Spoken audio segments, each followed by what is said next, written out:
What's up? It's Mateo, and today we're going to look at some of my favorite solo base conditioning for partnered acrobatics. So bases, you don't have to wait for a flyer to come along for you to practice your acro skills, nor do you have to wait for a flyer for you to get strong.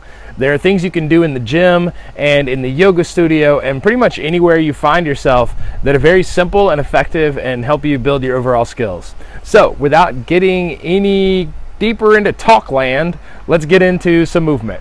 Boom! We're starting today with handstand shoulder shrugs at the wall. So the trick to this, once you get into your handstand shape at the wall, is to keep your hands close together, your arms straight, and let all the movement come from the shrug. That's going to build a lot of strength in your traps. Then it's time to build strength in the legs with some squat jumps.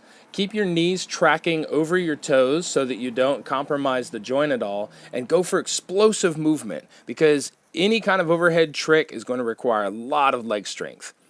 Another great way to build strength is through cross-lateral stabilizations. So start in plank, lift your right leg and your left arm, then your left leg and your right arm, and keep everything hugging into the midline and extending through the limbs.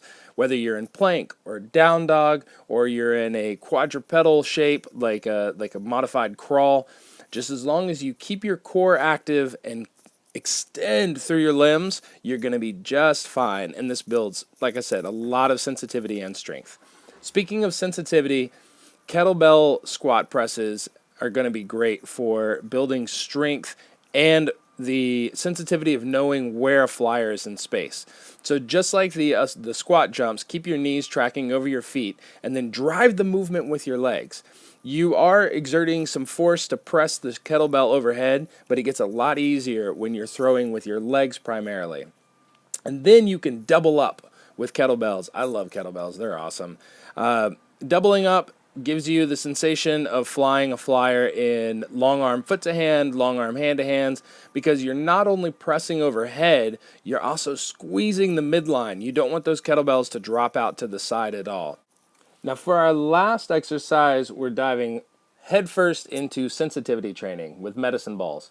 Medicine balls are round and they're weighted and they don't like to sit still, so they're a lot like some flyers I've played with.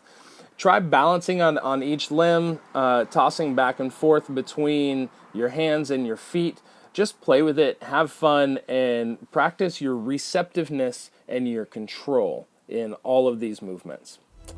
That's it for today. Thank you for your time, and please join us at playacrofestival.com.